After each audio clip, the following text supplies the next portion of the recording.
Selam алейкум, хайрлы акшамлар, сайгылы АТР телеканалының телесерджілері Prime программасына серетесін. Студияда сізлер үшін мен Гүлсум Халилова чалышам ве невбеттеке бір саат бұл студияда яйнымызға қошылажақ мұсафирымыз іле бераберлікте біз сонки актуаль меселеріні лаф етежекміз ве елімізден келгенже сізлерге аңлатмаға ве анализлеріні ата тақзим етмеге тырышажақмыз, сайгылы достлар. Айтқаным кебі саат 17-ден 18-ге қадар АТР телеканалының жанлы яйынларында эркун бір саат біз Prime программасына алып барамыз. Ишбу вазиетте ве хусусан Русияда да чоқ изоляция чарчевесіне кіргенінден себеп малым олғаны өзіре ишғал етілген ярамадада да аз бойле керчек ве ақығы малюмат алма мен бағалары, информацион васталары, матбуатлары йоқ ола ве Русия ата АТР телеканалыны деме Қырым топрақларында ерішіміні бойле қамачавға алды деп айтсақ доғыр олыр. Чүнки бір чоқ ватандашларымыз біздерге бойле шикетлерінен муарериетімізге язалар,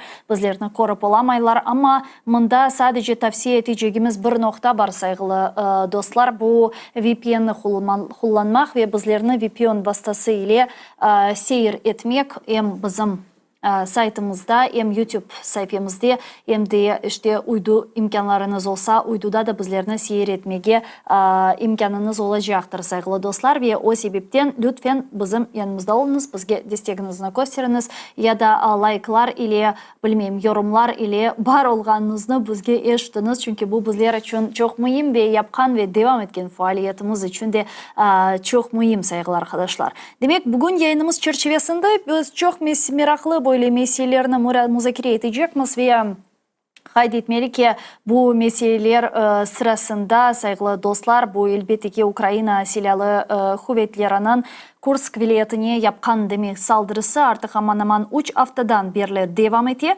Ве кеченлері Украина президенті Владимир Зеленский бұл демек операцияның бөле мақсатларыны қысқадан бейан етті, аңлатты. Ама әлбетеке бұл тек ве екәне мақсат дегіл. Шүбесіз бұл музакире етілежек меселелер сырасында бұл Путиннің демек Азербайжанға япқан зәйреті ве бұл Украинанен чоқ бағылы. Чүнки малым олған өзіре 2024 сенесі Русияның Украина или имзалаған бөле весиқаларының сонына келеміз. Ве Русия ранги бір шекілде Авропа бірлігіне өзінің демек газыны ихрачат етмек үшін бөле yollar қыдыра ве бұл себептен іште Азербайжан или өткерілген бұл көршівде бұл суалер әлбетеке музакире етілді. Іште бұл геополитик манада Украина үшін насыл емиетні ташы, асылда бұл біздер үшін неге себеп ола біле ве умумен Русияның күчіленмемесі үшін ве итсифағдашларыны тапмамасы үшін біздер не япа білеміз, насыл іште бөле реакция көстере білеміз деген суалер музакире етілежек яйнымыз черчевесінде ве елбеттеке демек ишғал етілген топрақларда ки вазиет ве анда қаршылық. Кеченлері біз яйнымызда Қырым Татар Милли Межлис рейсіміз Рифат Аға Чубаровнен бераберлікте, сайғылы достлар, өткерілежек 7-8 сентябрь күні ишғал етілген ярамадыда хусусан сөзді ерлі сайлевлар ақында лаф еткен едік ве малым олғаны үзре сонки вақытлары хусусан сонки 2 ел девамында Қырымда фарқлы бойле қаршылық әрекетлері мейданға келді ве бұл әрекетлерінің координаторындан бірінден бүгін яйнымыз черчевесінде лаф етежекміз. Бұл демек партизан фаалиеттері, әрекетлері бірде-бір фаалиет көстережеклер ме ярамадада бұл сечімлер ве сайлевлар вақтында гер ойле олса аңги бір фаалиетлер ола біле ве дигер бойле қаршылық суалері да елбетеке музакире етілежек. Бүгін яйнымыз бізім Украин тілінде олажақ. О себептен мен Украин тіліне де кечмеге істейім ве яйнымызды Украин тілінде девам дечекміз. Вітаємо в ефірі телеканалу АТР. Ви дивитесь інформаційно-аналітичну програму Prime. Для вас працюю я, Гульсум Халілова, і протягом цієї години з нашим гостем, який приєднається до нашого ефіру, ми будемо говорити про найактуальніші події, які сталися сьогодні, вчора та у майбутньому плануються. Та сьогодні з'явилось дуже багато новин щодо подальших там візитів як президента України Володимира Зеленського, так дійсно дуже цікавих візитів в Україну. Стало відомо, що за декілька днів сюди приїде прем'єр-міністр Індії Нарендра Моді, і він заявив про те, що у нього є план перспективи закінчення війни, який він хотів би оголосити тут в Києві. Ну, до цього ми знаємо, що Моді зустрічався з Володимиром Путіним, а нещодавно Індія заявила про те, що вони готові передавати меседжі двох сторін та сторонам війни та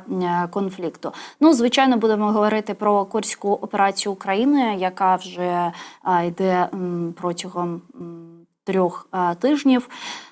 І будемо говорити про її цілі, задачі і про наслідки для Російської Федерації, звичайно, і про успіхи Збройних сил України. Ну і говорити будемо також з нашим гостем про ситуацію на території тимчасово окупованих територій, зокрема тимчасово окупованого Криму та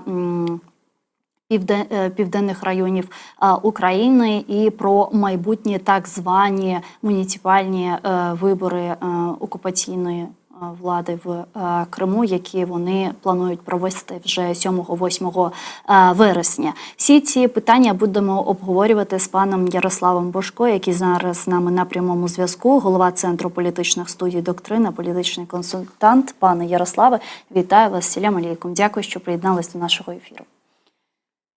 Вітаю вас. Ну, давайте почнемо з актуального, почнемо з курських подій, бо вже понад 3 тижнів, якщо не помиляюсь, йде українська операція на території Курської області Російської Федерації. Нещодавно президент України Володимир Зеленський вперше, можу сказати, заявив про цілі цієї операції. Одна з них, як сказав президент України, це створення буферної зони для того, щоб Росія з цієї території не атакувала території України та ракетами та іншими зброєнням. Як ви вважаєте, ось це є така перша ціль, чи все ж таки операція українських збройних сил на території Курської області має ще більший комплексний підхід та комплексні цілі? Ну, я думаю, що це все-таки більше така публічна ціль. Це те, про що можна було говорити публічно, те, що не становило певної такої воєнної таємниці, і те, що передусім могло бути прокомуніковано в такому більш глобальному масштабі, як щось адекватне і співставне з цілями війни. Насправді, окрім всього іншого, додаються інші фактори. Ми розуміємо, що Україна атакувала Російську Федерацію саме на тому напрямку, де Російська Федерація не мала можливості, скажімо так, дати якийсь опір, який зміг би унеможливити цю атаку. І це, по суті, примушувало би Російську Федерацію перетягувати війська з основних театрів бойових дій, тобто там з-під Запоріжжя, з Донбасу, з півдня України, на цей Курський напрямок. І взагалі, як ми побачили, російське командування намагається усіма силами цього уникнути. Тобто, щоб для них виникнення Курського фронту не зумовило проблеми на інших фронтах, звідки перекидаються сили, вони намагаються закривати ці дірки строковиками, якими завгодно частинами, аби лише не ослабляти основні фронти, хоча це все у підсумку їм доводиться робити. Другий момент – це розбудована Росією військова інфраструктура.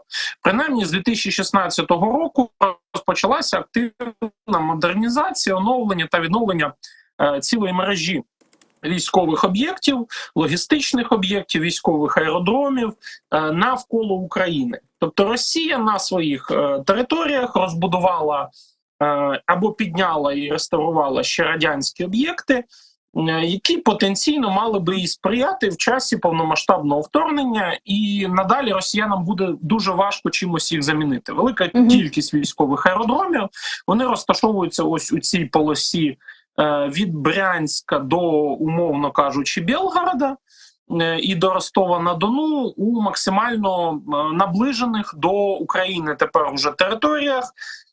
Це означатиме, що їм буде важко чимось заміняти цю аеродромну інфраструктуру. Вони не зможуть швидко і оперативно відновити таку велику кількість військових об'єктів, які тепер потрапляють в значно ближчу зону ураження для України.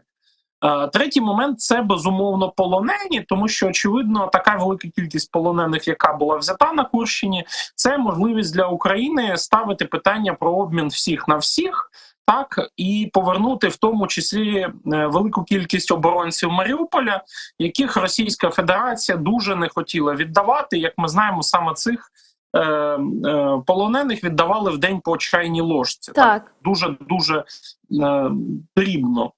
В цьому сенсі Україна так само досягає ще й четвертої мети. Тобто четверта мета, вона більше така психологічна, але вона на ведення війни відіграє насправді домінуюче значення. Це перенесення бойових дій на територію противника, воно має як і економічне значення.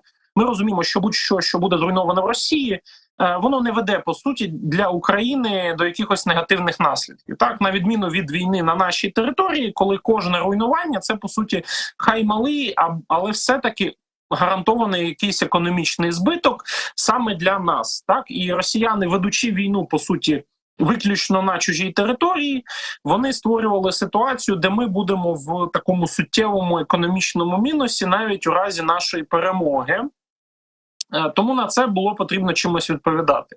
Психологічний момент тут заключається в тому, що очевидна більшість росіян, вони ставляться до теми війни байдуже або лоялістськи, значною мірою через ось цю усталену впевненість, що ніколи не буде відповіді по російській території, що самим росіянам нічого не загрожує і що за можливі наслідки не треба думати. Так, за зайняттям частини території РФ, появою великого потоку біженців з Курської області, Україна так чи інакше активізує це питання серед росіян про ціну війни для них. Так, це може суттєво знову ж таки зменшити підтримку будь-яких воєнних тез в російському середовищі, тому що вперше війна починає сприйматися не як щось територіально віддалене і в принципі безпечне для більшості росіян, а як уже така безпосередня реальність. Тому для України надалі для посилення цього психологічного клімату буде потреба проникати ще глибше і глибше в територію РФ, якщо не сухопутними військами, то хоча б ударами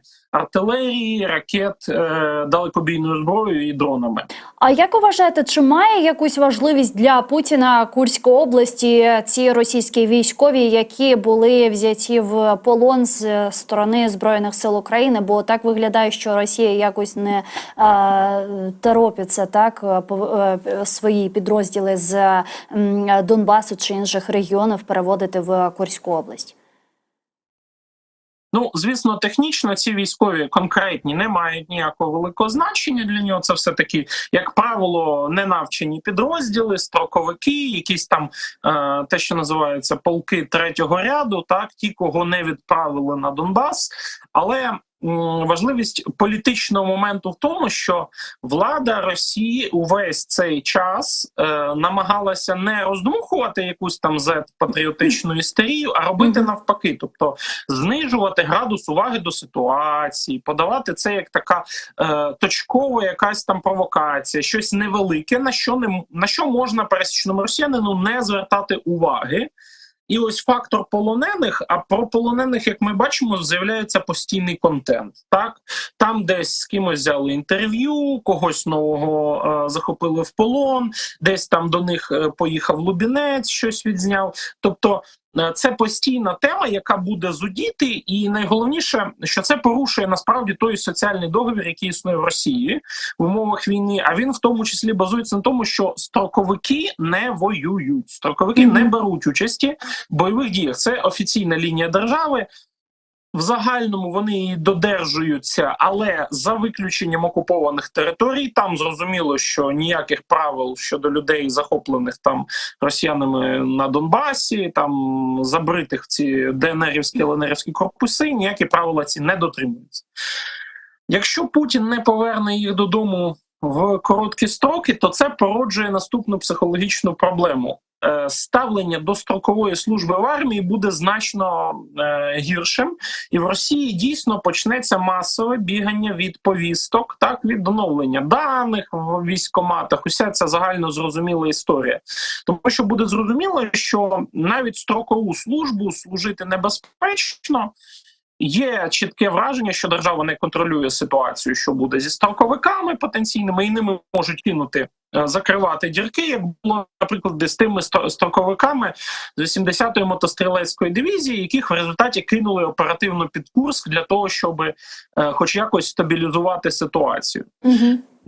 Це породжує для Російської Федерації велику кількість дилем, і якщо вона не вирішить це в короткі строки, тобто не просто якимось чином зніме це питання, а не поверне, якщо не поверне полонених своїх же додому, які взяті у великих кількостях, якщо не поверне, знову ж таки, контроль над основною частиною цих територій, то питання буде перенесено в глиб російського суспільства як уже дискусія про життя обивателя. Так?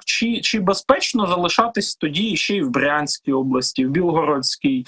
Ну, в Білгородській вже давно небезпечно, так? Але Білгородську область її так трошечки інформаційно викреслили з Росії. Так?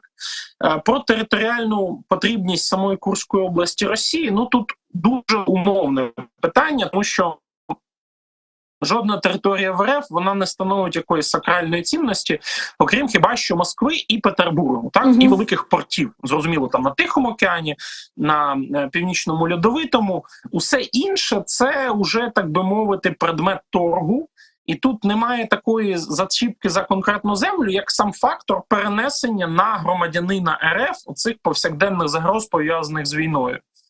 Ну, а якщо казати додається сарафанне радіо. А якщо казати ось про цей предмет торгу, та чи дійсно перебування Збройних сил України на території Курської області та укріплює позицію України на можливих переговорних процесах, та і чи може Курська область може бути ось цим предметом торгу між територіями Російської Федерації та і територіями України, які окупували РФ?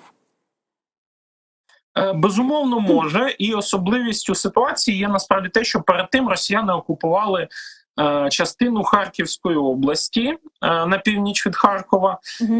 В тій чи іншій мірі це були території вздовж кордону, вони не такі чисельні, як те, що Україна змогла зайняти на Курщині.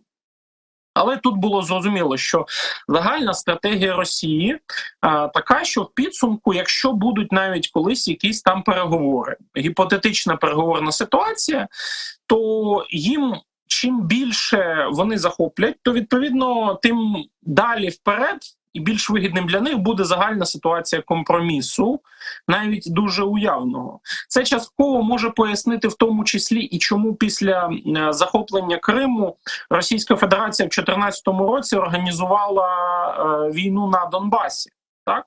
Тому що довгий час Донбас, він розглядався як таке собі своєрідне відступне за Крим російською владою. Тобто, мовляв, Україна отримує назад Донбас, він на якихось там правах Боснії і Герцеговини, таких дуже-дуже незрозумілих, сумбурних, неадекватних, повертається в склад України, натомість Україна визнає, що ніколи не буде в НАТО. Ну, це, власне, і блокувалось би відповідними рішеннями цієї непідконтрольної території в складі України. І на додачу, визнає, що вона, втратила Крим, визнає його російським. Так, ось це була загальна стратегія Росії на попередньому етапі війни, там з 14-го по, умовно кажучи, 22-й рік. На цьому етапі війни аналогічно може бути ситуація, де велика частина захопленого пізніше, вона просто потрібна для того, щоб легітимізувати захоплене раніше далі в ході якихось там уявних переговорів. Росія, звісно, не розраховує на те, що там якісь безпосередньо переговори, ось уже дуже-дуже близькі, але вона все одно виходить із ситуації, де вони гіпотетично можливі, і вона хоче бути готовою і на цей випадок так само. Ну і тому українська відповідь на цю історію, вона виглядає доволі креативно. Тобто ми не можемо сказати тут, що Росія не програла в цьому конкретному моменті з Курською областю. Тому що якщо ми уявимо аналогічну ситуацію з частиною Брянської або Білгородської областей, так, і якщо взагалі буде таке загальна згода Заходу на те, що Україна може рухатися в бік Росії куди зможе, наскільки їй буде комфортно, то тут взагалі стоятиме питання достатньо суттєвих поступок від Росії, причому негайних, тому що Росія не зможе достатньо швидко вирішити це питання з окупацією там якихось частин своєї території. Це просто не те, що може бути вирішене, в силу того, що, по-перше, для цього потрібна велика кількість вільних військовослужбовців з високим рівнем підготовки, чого у Росії немає. Це якраз показала Курська операція. Відповідно, у України завжди залишається козир в рукаві, це сформувати там якийсь підконтрольний собі російський, так, умовно кажучи, маріонетковий уряд або якусь таку організацію, перехідну адміністрацію, яка буде мати потенційне значення в подальших процесах, які все-таки рано чи пізно можуть спіткати РФ. Так, тому що одна справа сидіти в Берліні на з'їздах російської опозиції, а зовсім інша справа буде, якщо буде якась форма, власне кажучи, іншої Росії. Тобто так, ми можемо вже сьогодні чітко говорити про те, що Збройні сили України будуть закріплюватись в Курській області і будуть знаходитись там, поки Росія не піде на якісь поступки. Я впевнений, що так, тому що окрім, власне, рішень по управлінню військами, було ухвалено вже перше політико-адміністративне рішення. Це рішення щодо створення комендатури. Комендатура потрібна, насправді, не для управління ж військами, а для управління територією. Тобто для того, щоб там, відповідно, населення, яке залишилось, у нього є певні гуманітарні потреби, потреба забезпечення правопорядку, відповідно, якийсь орган влади має бути, хоча б військовий, тимчасовий тощо. Україна, створюючи орган влади, показує, що ця ситуація надовго, так, ну і на додачу буде формуватися знову ж таки достатньо негативний для Російської Федерації стереотип на Заході. Він буде все більше і більше посилюватись. Територія РФ не є недоторканною, це важливий момент. Раптовий удар в потрібному місці переважаючими силами або просто більш навченими може дійсно поставити Росії умовний шах. Це, знову ж таки, другий доказ. Усі погрози про ядерну зброю, вони автоматично розмиваються. І навіть сама Росія переходить в таку ситуацію, де їй дещо комфортно не реагувати на це ядерною зброєю. Тобто ось так факт окупації там частини території держави в масовій свідомості росіян, він буде рутинізуватися, вони будуть над цим глузувати, ну потім вони почнуть розповідати, що ну які це там території, це якісь там села, там ні нафти, ні газу немає, там якісь лише бабусі залишились, типа, що типу все одно ми тепер дійдемо рано чи пізно, мовляв, і до Києва, а вони хай з цією Курською областю граються. Тобто на російському телебаченні буде працювати механізм рутинізації, оповсякденнювання цієї окупації, зведення її до нульового значення факту, просто для того, щоб сама Росія не була змушена якимось жорстким чином на це реагувати, наприклад, в форматі ядерного удару. Тому що довгий час західні аналітики, вони допускали, що там за таких-то умов можливий ядерний удар. І однією з умов гіпотетичних вони називали якраз там захоплення певної частини території РФ. Ну, таким чином можна сказати, що Росія просто нівелює ось свою цю військову доктрину, яка передбачає удар ядерною зброєю, якщо війна переходить там на територію Російської Федерації чи окуповуються території Російської Федерації. Тобто ми можемо вже говорити про те, що це теж вже все просто до нуля.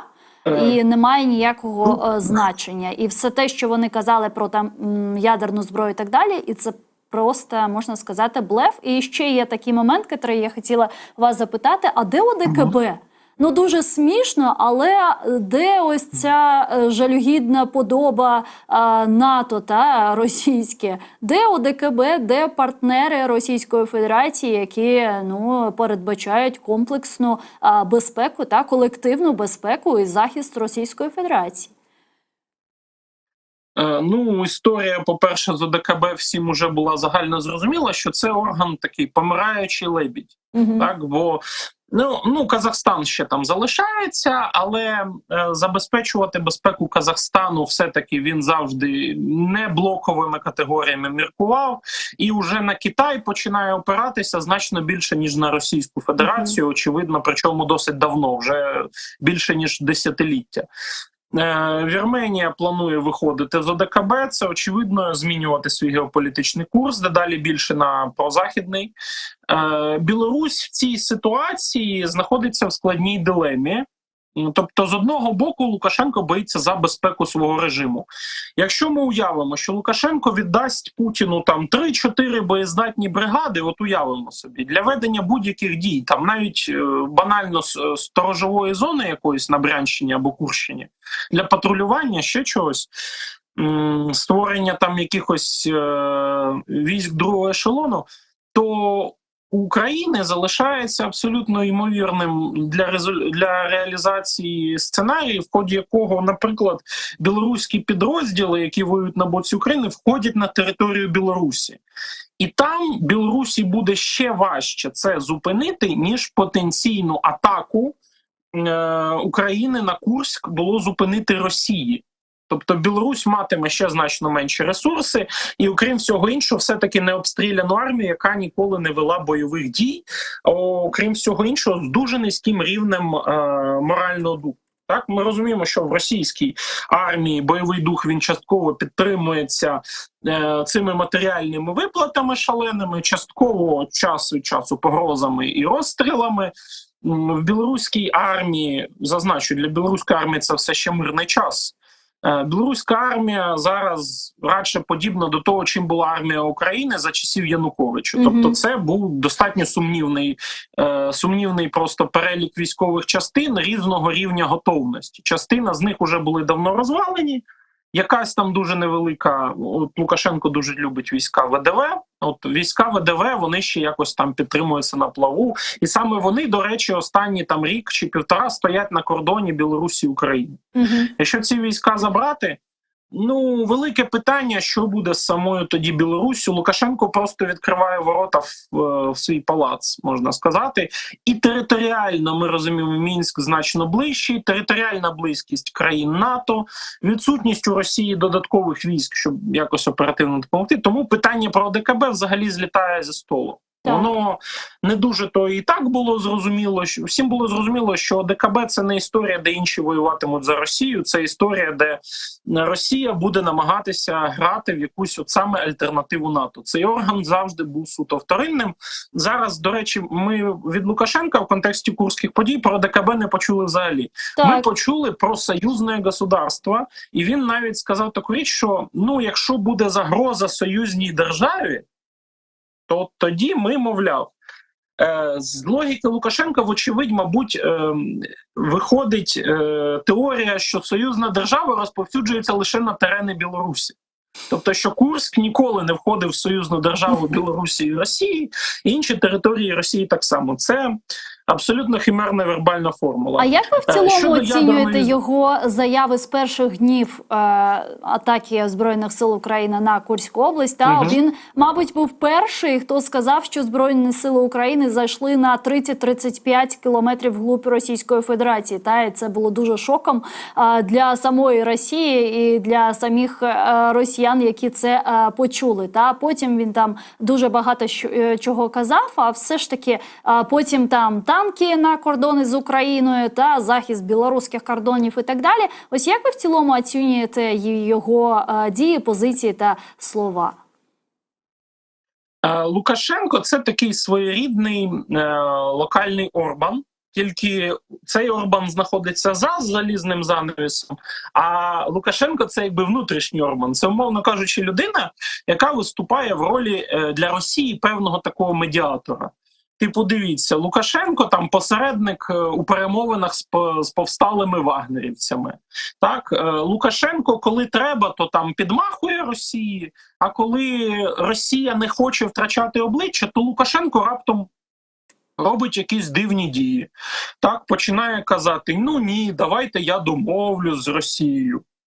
Насправді, тож Росія готова вже, щоб з нею домовилися на якихось достатньо невигідних навіть для себе умовах по окремим питанням.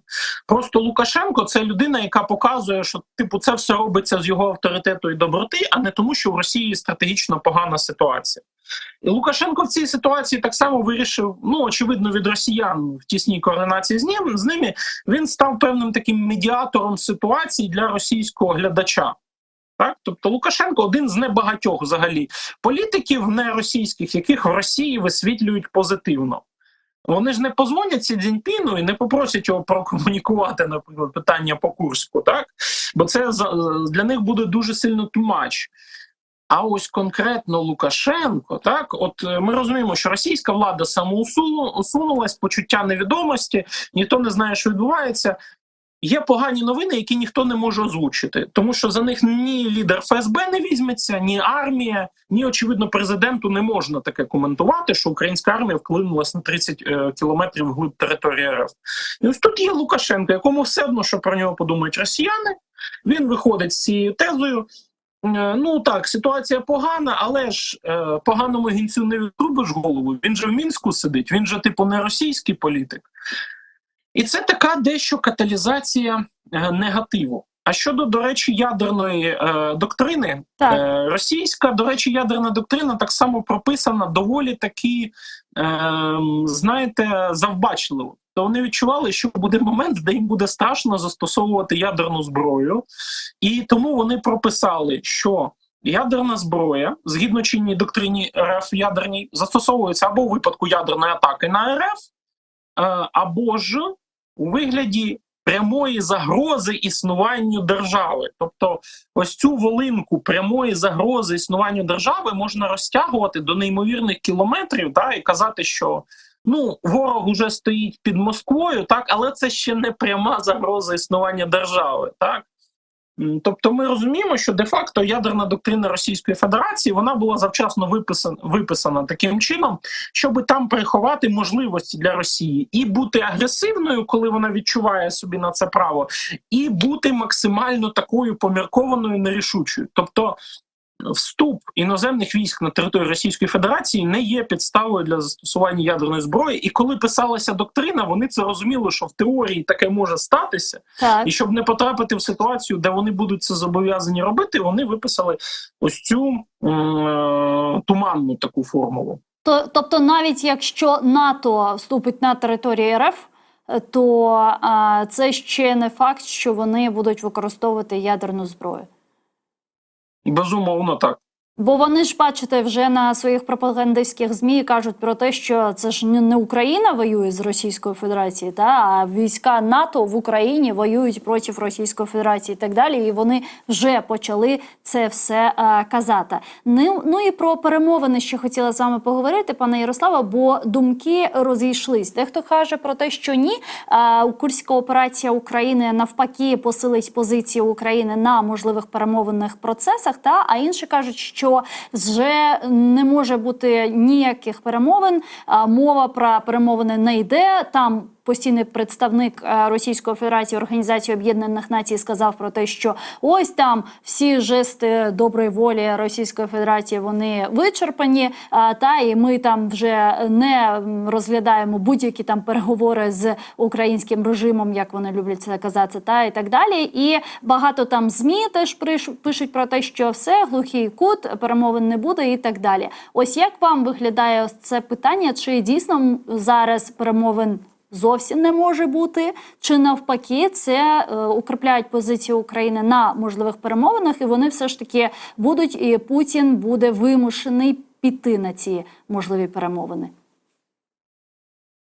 По-перше, все-таки укріплення позиції дійсно відбувається, але воно незалежне від самого факту можливості чи неможливості перемовин. Тобто ті, у кого міцні позиції і без перемовин, ті з міцними позиціями на перемовини в підсумку і приходитимуть. Тут в обох випадках і Україна, і Росія роблять дії саме ось на всякий випадок.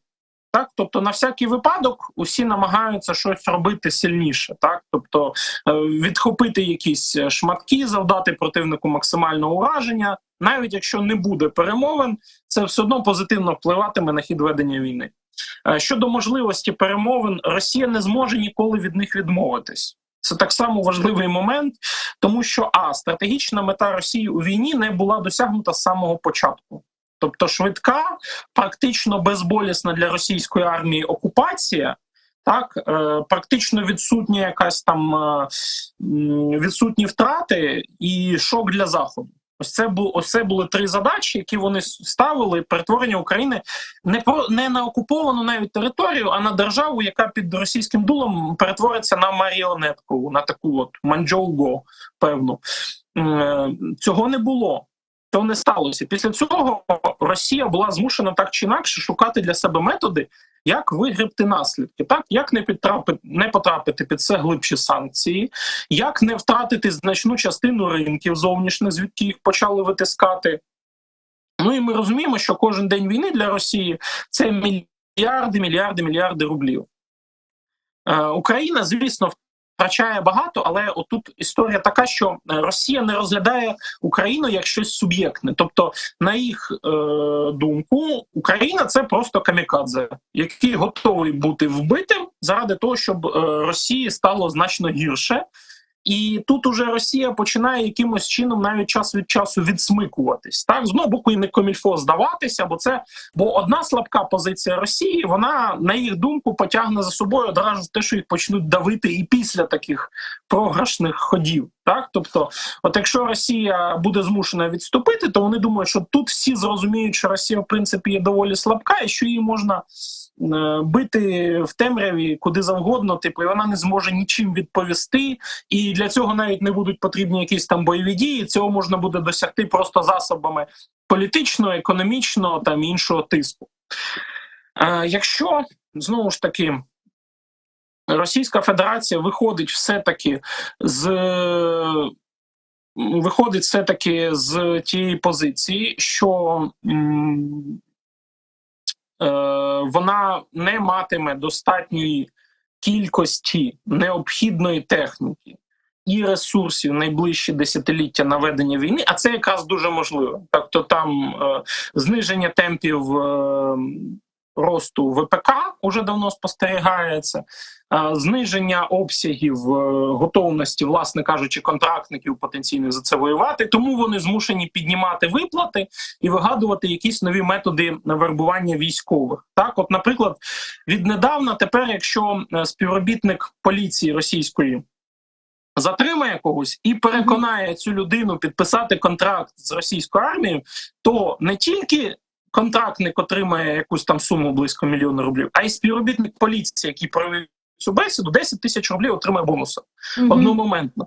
Тобто це все говорить про те, що називається істощення ресурсів.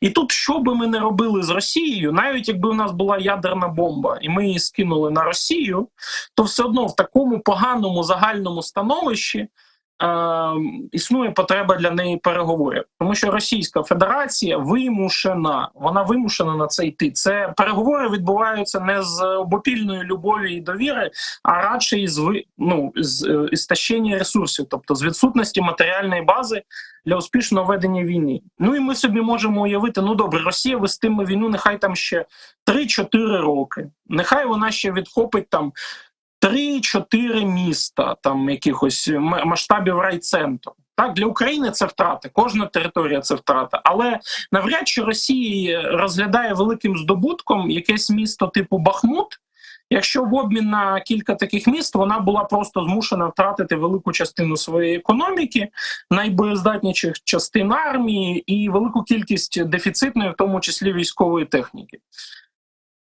Тому це все-таки підштовхує Росію до того, що вона робить жести такої, знаєте, погорди, певної зверхності, але не буде як такої взагалі ситуації, де Російська Федерація могла би, наприклад, просто відмовитися від ідеї перемовин як таких, тому що вона розглядає нас як камікадзе.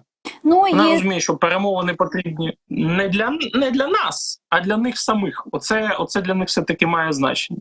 Ну і дедалі більше ми бачимо, як Росія продовжує демонструвати світу про те, що в неї все ж таки залишаються партнери, з якими вона там співпрацює. І останніми днями весь світ аналізує візит Путіна в Азербайджан, а в Україні бойкотують Сакар, із-за того, що вони підписали контракт з Газпромом. Як ви оцінюєте візит Ердогана в Азербайджан та ось цю неформальну, можна сказати, зустріч з Ільхамом Алієвом, про всі підписані документи між Росією та Азербайджаном, і що це все означає для нас? Чи стосується це все України, бо все ж таки вони обговорювали можливий там транзит азербайджанської через Азербайджан російського газу і нафти, і так далі. І все ж таки, як це все стосується нас?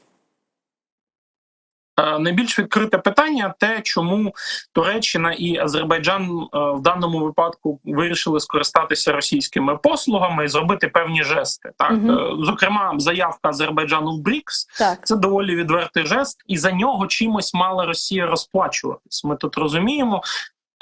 В тій чи іншій мірі тут треба, я думаю, звернутися все-таки до наслідків Другої Карабахської війни.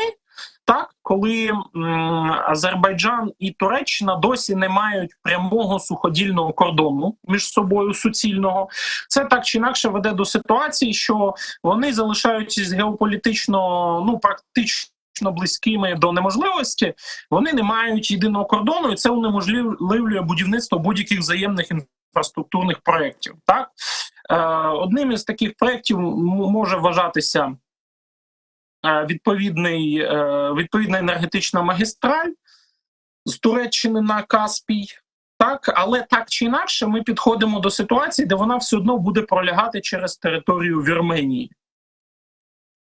І ось тут велика кількість проблем буде пов'язана саме з цим. Тобто, з одного боку, Азербайджану, Туреччині потрібна енергетична магістраль, яка не може відбутися без Вірменії.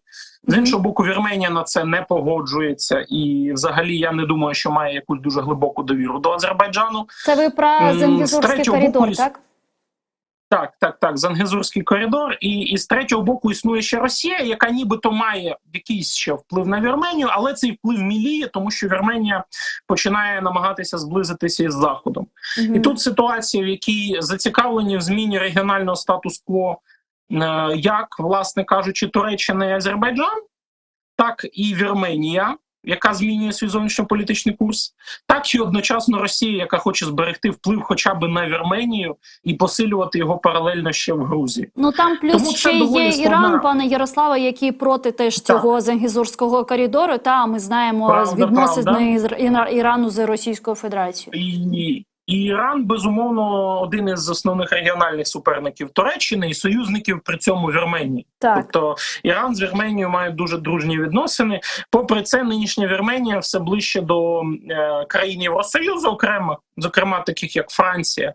Між Францією і Азербайджаном псуються відносини, але в загальному ми не бачимо чого. По-перше, позиції єдиного колективного Заходу. Усі зусилля Заходу по тому, щоб Вірменія була форпостом західного впливу на Кавказі, вони занадто маленькі. Ми не бачимо цього. Це лише початок співпраці. По-друге, Захід знаходиться в глобальному конфлікті з Туреччиною. Це велика проблема, вона породжена ще адміністрацією попередньою США, яка там підтримувала курдських сепаратистів проти Туреччини, і це надовго, і скоріш за все підтримувала заколот проти Ердогана в Туреччині 16-го року. І це надовго зіпсувало стосунки Туреччини з Заходом і Заходу з Туреччиною. Ми бачимо просто невирішуваний такий глибокий клубок протиріч, який, скоріш за все, має уже таке кавказьке і навіть дещо близькосхідне значення. Я думаю, що навряд чи позиції Туреччини чи Азербайджану по війні в Україні якось суттєво зміняться. Внаслідок цього, тому що все-таки існує доволі глибоке розуміння, що це хай і не західні держави, але вони не на боці РФ. Так, і в них свої регіональні інтереси, які Україна все-таки поважає. В цьому сенсі, я думаю, що нам варто розглядати це як конкретно регіональне питання, до якого Україна і навіть Росія вже має дуже мало значення. Бо Росія змушена помалу відсовуватися з Кавказу на північ. Тобто Південний Кавказ Росія втрачає дедалі більше з кожним десятиліттям. Так, їй вдалося вчинити проросійський реванш в Грузії, але, по суті, не більше наразі. А все ж таки Азербайджан є для нас стратегічним партнером, і то, яким чином він декілька днів тому зустрічався з Путіним, та ця неформальна зустріч і так далі. Як далі будуть розвиватися стосунки України з Азербайджаном? І ось зараз ми вже бачимо такий бойкот з боку українців азербайджанської Сакару. Та ось це якось може повпливати на наші відносини на державному рівні з Україною та Азербайджаном. Я думаю, що загальний фрейм, загальний контур відносин України з Азербайджаном, він збережеться. Так, тому що якщо Путін зустрічався з Алієвим, то це, скоріше, стосувалося саме Кавказького регіону. Знову ж таки, між Україною і Азербайджаном існують свої тісні, навіть воєнно-технічні взаємини, так, достатньо глибокі, і, звісно ж, енергетичні. Тобто це взаємини в максимальному ступені прагматичні, їх обом сторонам не дуже вигідно розвивати. Так? Я не вважаю, що Азербайджан втратить якийсь свій загальний напрямок через ці візити. Тому що ми розуміємо, що Росії не вдалося ні сформувати якийсь там маріонетковий режим в Азербайджані, так? Не сформувати якусь там проросійську правлячу еліту.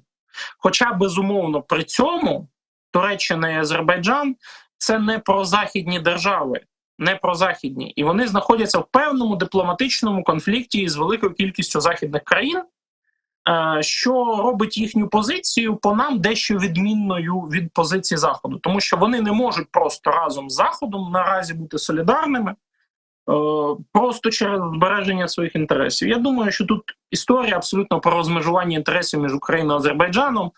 Знову ж таки, ми маємо ще подивитися, які будуть довгострокові наслідки цього візиту.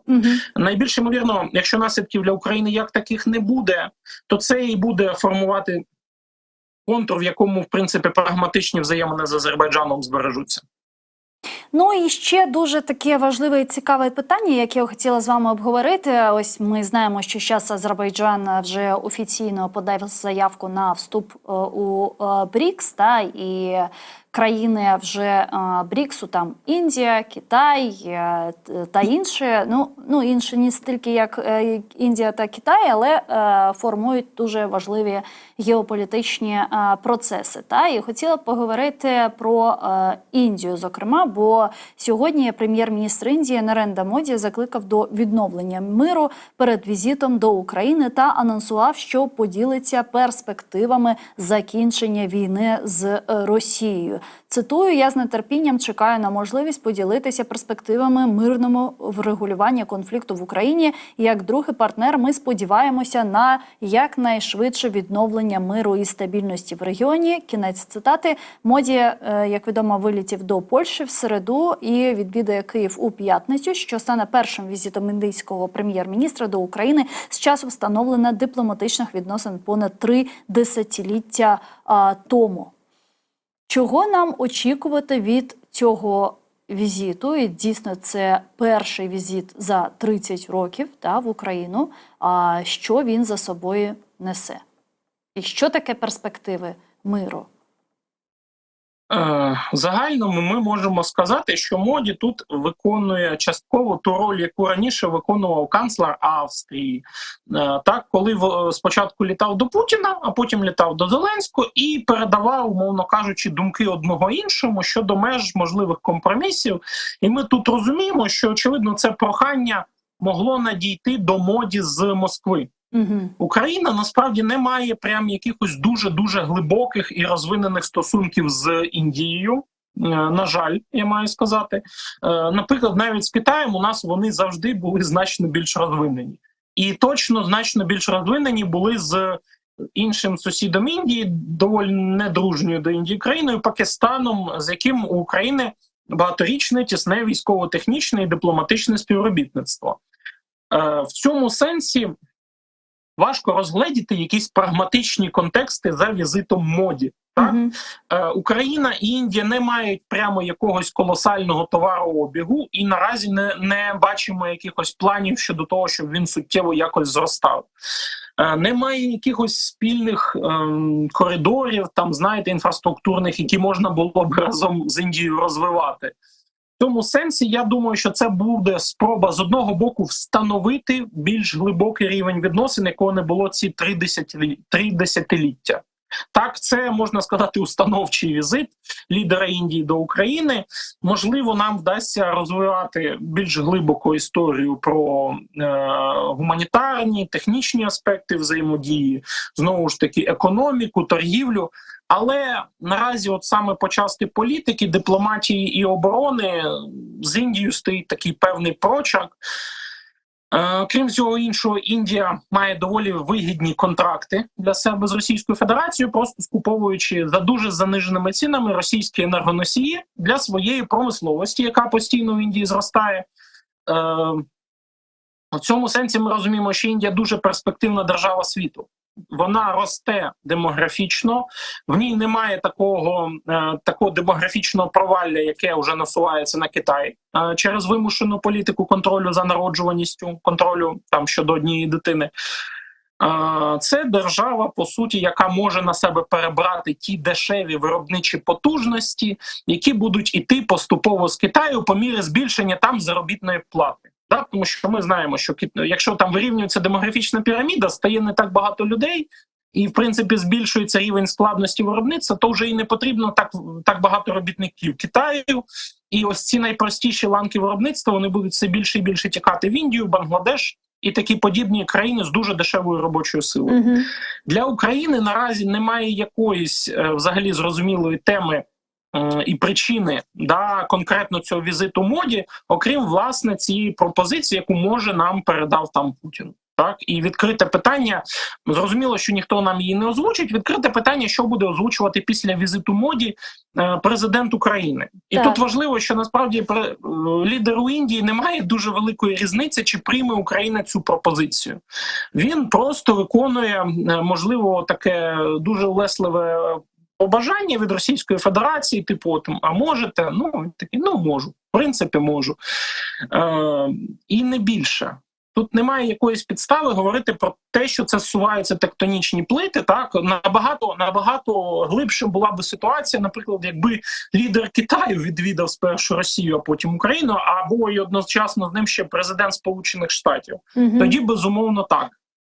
Але не у випадку все ж з Індією. Ну, тобто Індія, вона не пропонуватиме свої там плани на перемовини, на припинення вогню, на там мир і так далі. Вона буде просто ретранслювати позиції Російської Федерації. А питання, яким чином? Чи ми розуміємо, на чиєї стороні знаходиться Індія, чи вона не знаходиться ні на якої стороні, а просто переслідує свої національні інтереси. І поки тут у Росії ситуація дуже складна, вона просто користується там дешевим газом, нафтою Російської Федерації і так далі.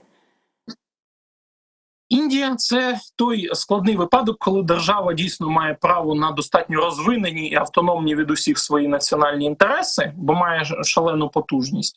Але при цьому ці інтереси нам, людям, в принципі, західного світу, дуже важко буває зрозуміти. З одного боку, Індія – стратегічний опонент Китаю в регіоні. З іншого боку, вона економічний партнер Росії, яка є вже залежною від Китаю в цьому ж регіоні. У той же час Індія має велику кількість мусульманського населення, але, наприклад, у конфлікті навколо сектору Газа вона відкрито підтримала Ізраїль. Так? Індія паралельно, на Індію намагається все більше впливати Сполучені Штати Америки, але і Великобританія не полишає, знову ж таки, інтересів зберегти якісь впливи з Індією, навіть через ту саму родину Ріші Сунака, який є, здається, зятем одного з ключових індійських мільярдерів. Тобто це складний клубок протиріч. Ми розуміємо, що Індія тут одночасно ні на боці Пекіну, ні на боці Вашингтону. Індія дійсно користується цим моментом і не має якихось конкретних планів на наш регіон. Радше вона користається з невеличкого вікна можливостей. Ну, мені вже нам з вами буде це все зрозуміло після візиту Нарендри Моді в Україну і після того, як ви правильно зазначили, після заяв президента України Володимира Зеленського. Але все ж таки ми пропонуємо Індії долучитися до, наприклад, того ж саміту миру, та і це було в перший раз, і мені здається, що в цього разу все ж таки теж буде ось ця пропозиція долучення до саміту миру. І в цілому ось цей глобальний юг, глобальний південь, зараз, як ми бачимо, Україна намагається його все ж таки перетягнути на свою сторону, і як мінімум просто продемонструвати, що переслідує, які цілі переслідує Україна, та що таке війна тут в Україні, і що Росія є агресором, а Україна є на стороні цивілізованого світу і так далі. Ось цього другого саміту миру. Ось в цілому, ось цей глобальний південь, на вашу думку, наскільки для нас важливий, і на другому саміті миру, чи будуть вони представлені, і чи можливо буде представлена Російська Федерація? Я вважаю, що з поточною динамікою Росія не буде представлена на другому саміті миру, в силу того, що саміт миру потрібен для того, щоб проконституювати, укріпити певне розуміння щодо того, якими є вимоги України, яка наша позиція. Якщо Росія відвідає це явище, то вона, по суті, може далі навіть уже не вести війну. Це буде символічна така згода на те, що в контурах доволі глибоких вони вимушено з нами погодились, і вони на таке тому ніколи не підуть. Вони будуть, що називається, набивати собі ціну, і вони навіть, скоріш за все, будуть говорити не з нами, а з Заходом. Вони будуть казати, що ми, мовляв, тільки від США хочемо отримати гарантії нашої безпеки, не від якихось там незрозумілих Євросоюзів, Україн, Британії, не від оцих якихось дрібних, щоб нам США пообіцяли щось і змусили потім ці держави інші виконати це. Ось такою може бути позиція Росії загальна. Щодо глобального півдня, це все-таки дуже збірне поняття. Ми маємо розуміти таку річ. Глобальний південь – це все, що не Захід. Так. Тобто все, що не Європа, все, що не Північна Америка, це, по суті, і є глобальний південь. Тобто це майже увесь світ. Якщо ми виключимо цю західноцентричну оптику, яка нам усім властива, то це майже увесь світ. Велика кількість країн Африки, що важливо, вони почали розвивати свої стосунки з Україною. Тут абсолютно взаємний, насправді, інтерес. І візити Кулеби десь допомагають. І, знову ж таки, готовність України до сприяння їх продовольчій безпеці взагалі за будь-яких умов, що би там не було з маршрутами доставки, Україна завжди готова продавати в Африку зерно потенційно, а частину навіть надавати у вигляді гуманітарної допомоги, як це завжди було. Значно складніша ситуація з окремими державами Африки, центральної, умовно кажучи, тому що Росія там намагається створити відповідний пояс від океану до океану, таких лояльних, клієнталістських, як кажуть політологи, режимів, частково за підтримки Вагнера, частково прямою корупцією, десь просто намагаються комусь зброєю допомогти, не західному. Але в широких контурах ми розуміємо, що весь уже світ, він де-факто поділений на держави, орієнтовані на позицію Заходу, і держави, орієнтовані проти цієї позиції. Так ось з цієї другої категорії держав, орієнтованих проти цієї позиції, ми навряд чи зможемо когось залучити. Так? Бо і Росія, і Китай тісно працювали над тим, щоб саме ці держави не підтримали ніякі пропозиції, що йдуть з Заходу або з України. Але в середовищі тих держав глобальний південь, які кооперуються з Заходом, наприклад, та сама Аргентина в Південній Америці, або цілий ряд держав Африки, і навіть Південно-Східної Азії, той же В'єтнам, до речі, який там ще формально соціалістичний, але по суті вже держава під тісною опікою Сполучених Штатів. Велика частина держав глобального півдня, які орієнтовані на Захід, вони все одно потребують глибшої роботи України щодо них, щоб їм просто довели цю інформацію, що це таке буде і варто в цьому взяти участь. Дякую вам дуже, пане Ярославе. Чохсаговну, що знайшли час та приєднались до нашого ефіру. Я, на жаль, вже вимушена закінчувати цей ефір. Зустрінемось ще в інших ефірах телеканалу АТР. Чохсаговнус Ярослав Башко був з нами на прямому зв'язку, голова Центру політичних студій «Доктрина» та політичний консультант. А ви не промикайте, залишайтесь першим кримсько-татарським телеканалом АТР, бо далі вас зустрічатимуть наші журналісти в інформаційній програмі «Заман» та розповідатимуть про найактуальніші події з тимчасово окупованого півострова Крим. Сайглар Ташлар, АТР, телеканал Ндан, Айрилманс, Коршкінч.